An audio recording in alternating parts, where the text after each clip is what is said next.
रोशनी नावाची 23 वर्षाची नवतरुणी बैरणी या छोट्या गावात सून म्हणून आली होती। तिचा नवरा सत्येंद्र कुमार हा तिच्यापेक्षा तब्बल 20 वर्षांनी मोठा होता। सत्येंद्र कुमारचे वय 43 वर्ष होते। त्याचे पहिले लग्न झाले होते। पहिल्या पत्नीचे निधन झाल्यानंतर तो दुसरे लग्न करण्यासाठी मुली पाहू लागला होता। तेव्हा त्याने आपल्या वयाचे भान राखायला हवे होते, पण त्याला 23 वर्षांची रोशनी आवडली। त्याने तिला पसंत केले आणि तिच्या आई वडिलांना प्रलोभन दाखवून तिच्याशी लग्न केले। तो तिला घेऊन आला तेव्हा अनेकांनी आश्चर्याने तोंडात बोटे घातली। तिला तो मोठ्या कौतुकाने फिरवत होता।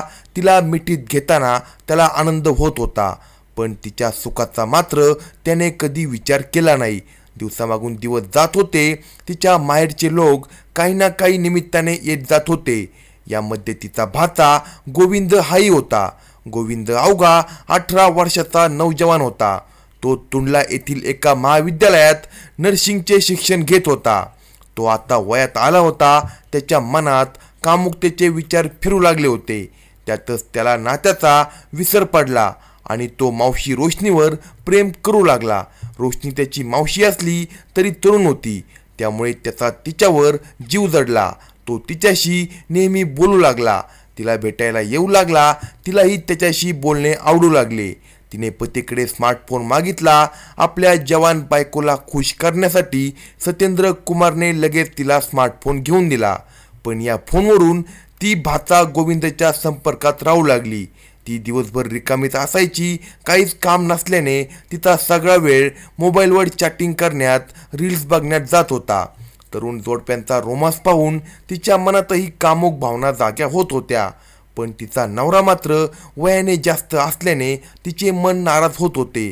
त्या मानाने तिला तिचा तरुण भाचा गोविंद जास्त आवडत होता। त्यातच तो तिच्याशी गोड बोलत असल्याने त्याच्याशी बोलत राहावे असे तिला वाटत होते। दोघातील संवाद वाढत गेला। नाते विसरून आता दोघे चेष्टा मस्करी करू लागले, चावटपणे बोलू लागले। ती त्याला मैत्रिणीवरून चिडवायची। तुला कोणी मैत्रीण भेटली की नाही रे असे म्हणायची। मनासारखी कोण भेटत नाही असे म्हणून तो वेळ मारून न्यायचा। ती म्हणायची मनासारखी म्हणजे कशी पाहिजे? तो नेहमी वेगवेगळी उत्तरं द्यायचा। काही वेळा तो म्हणायचा मला तुझ्यासारखी मैत्रीण पाहिजे। त्याचे हे उत्तर ऐकून ती हसून सोडून देत होती, पण मनातून मात्र ती हरकून जायची। एकदा ती म्हणाली मी तुझी मावशी आहे आणि तरीही तू माझ्याशी असे का बोलतो? त्यावर तो म्हणाला अगं मला खरोखरच तुझ्यासारखी मैत्रीण हवी आहे, पण मी तर मावशी आहे तुझी, तरीही तू होकार दिलास तर मला चालेल। हे कसे शक्य आहे असे म्हणत तिने हा विषय बंद केला, पण तिच्या मनात मात्र कालवा कालव झाली होती। तिकडे त्याच्या मनातही चलबिचल झाली। तो दुसऱ्या दिवशी तिला भेटायला आला। त्याला पाहून ती मनातून आनंदली, पण तिला कसे बोलावे हे त्याला समजेना। ती घरात एकटीच असल्याने तो निवांतपणे तिच्याशी बोलत बसला। चहा पाणी झाले तसा त्याने विषय काढला। माझी मैत्रीण होणार का असे त्याने तिला हळूच विचारले। ती काही बोलली नाही। तो तिच्याजवळ सरकत म्हणाला मला माहीत आहे तू सुखी नाहीस। मला तुझे निराश मन बघवत नाही। मला तुला आनंदात बघायचे आहे।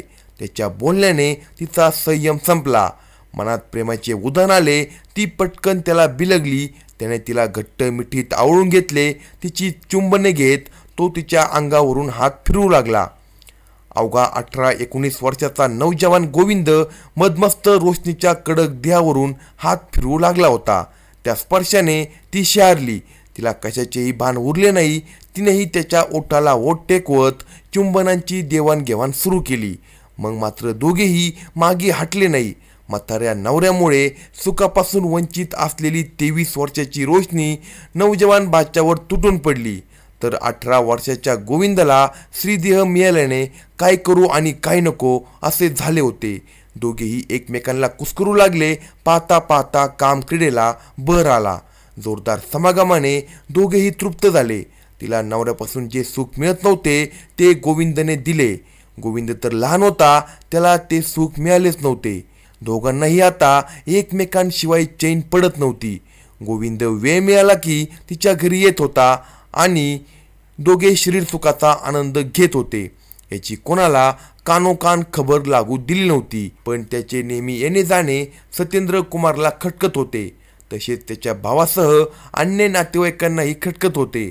पण गोविंद हा तिचा भाचा असल्याने संशय घेणेही कठीण झाले होते.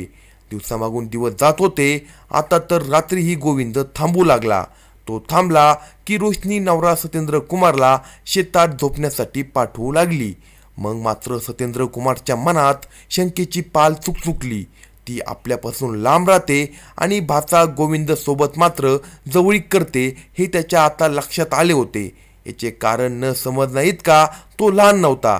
त्याच्या सगळे लक्षात आले तेव्हापासून तो त्या दोघांवर लक्ष ठेवून होता. तसेच गोविंदला त्याने घरात येण्यास मज्जाव केला. रोशनीवर देखील तो आता लक्ष ठेवून होता. पण या सगळ्यामुळे त्या दोघांच्या गाठीभेटी होणे कठीण झाले होते. दोघांना एकत्र राहायचे असेल तर सत्येंद्र कुमारचा काटा बाजूला केला पाहिजे यावर रोशनी आणि गोविंद यांचे एकमत झाले. अखेर त्या दोघांनी सत्येंद्र कुमारचा काटा काढण्याचा प्लॅन आखला. गोविंद अलीनगर कांजरा येथून सायंकाळच्या सुमारास बाहेर पडला आणि रात्री बैरणी गावात पोहोचला. पण गावात न येता तो गावाबाहेरच लपून राहिला हे त्याने रोशनीला मेसेज करून सांगितले. रोशनीने तिकडे बाकी सगळी तयारी करून ठेवली होती. सत्येंद्र कुमार आल्यानंतर जेवण वगैरे आटोपले. त्यानंतर ते नवरा बायको झोपले. काही वेळाने सत्येंद्र कुमारला गाढ झोप लागली. तिने हे गोविंदला कळवले. गोविंद तयारीतच होता. तो रात्रीच्या काळोखात दबक्या पावलांनी तिच्या घराजवळ आला. तिने हळू दरवाजा उघडून त्याला घरात घेतले. सत्येंद्र कुमार गाढ झोपल्याची संधी त्या दोघांनी साधली. गोविंद त्याच्या उरावर बसला आणि त्याचा गळा आवळून धरला. तर रोशनीने नवरा सत्येंद्र कुमारचे पाय दाबून धरले. त्याला काहीच हालचाल करता आली नाही. गोविंदने जोराने गळा आवळल्याने त्याचा काही वेळातच मृत्यू झाला. तो ठार झाल्यानंतर गोविंद आणि रोशनीने सुटकेचा निश्वास सोडला. आता मृतदेहाची विल्हेवाट कशी लावायची याचा विचार ते दोघे करू लागले. गावात नीरव शांतता होती. याचा फायदा घेत गोविंदने मृतदेह उचलला आणि तो घरातून बाहेर पडला.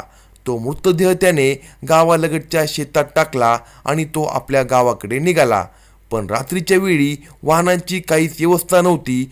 त्यामुळे तो चालतच आपल्या गावी निघाला. 4-5 किलोमीटर अंतर चालून तो गावात पोहोचला. सकाळी लवकर तो घरी गेला. कॉलेजमधून सुट्टी झाल्यामुळे मी घरी आलो आहे असे त्याने गावात सांगितले. तिकडे शेतात सत्येंद्र कुमारचा मृतदेह दिसून आल्याने गावात एकच खळबळ माजली. त्याला शेतात कुणी मारून टाकले असेल याबद्दल तर्कवितर्क लढवले जात होते. तो रात्री कशासाठी बाहेर गेला असे त्याची बायको रोशनीला विचारण्यात आले तेव्हा ती गोंधळली. तिला काही सांगता येईना. ती काहीतरी लपवत असल्याचा संशय पोलिसांना आला. तर दुसरीकडे सत्येंद्र कुमारने रोशनीवर संशय व्यक्त केला. तिचा भाचा गोविंद हा नेहमी तिच्या घरी येत होता. त्या दोघांमध्ये काहीतरी संबंध होते याचा संशय सत्येंद्र कुमारला आला होता. त्यातून त्याची आणि रोशनीची भांडणे झाली होती अशी माहिती त्याच्या भावाने पोलिसांना दिली. हे सगळे चालू असताना गोविंदही आला. तो आपल्या मावशी रोशनीचे सांत्वन करत होता. पण त्याचे सगळे लक्ष पोलीस तपासाकडे लागले होते. पोलिसांच्या हाती काही लागू नये यासाठी तो धडपड करत होता. अखेरीस पोलिसांनी रोशनीला चौकशीसाठी ताब्यात घेतले. घटना घडली त्या रात्री सत्येंद्र कुमार बाहेर कशासाठी गेला, त्याला कोणी बोलवले होते का, काही काम होते का, असे प्रश्नामागून प्रश्न पोलीस विचारत होते. तिला काहीच उत्तरे देता येत नव्हते. अखेरीस तिचा धीर कसला. तिने सगळा घटनाक्रम उघड केला आणि पोलिसांनाही आश्चर्य वाटले. पोलिसांनी तातडीने गोविंदला देखील ताब्यात घेतले. त्यांनी ही गुन्ह्याची कबुली दिली. अशाच नवनवीन क्राईम स्टोरी ऐकण्यासाठी कलम 302 या मराठी चॅनेलला सबस्क्राईब करा आणि आपल्या प्रतिक्रिया कमेंट बॉक्समध्ये कळवा.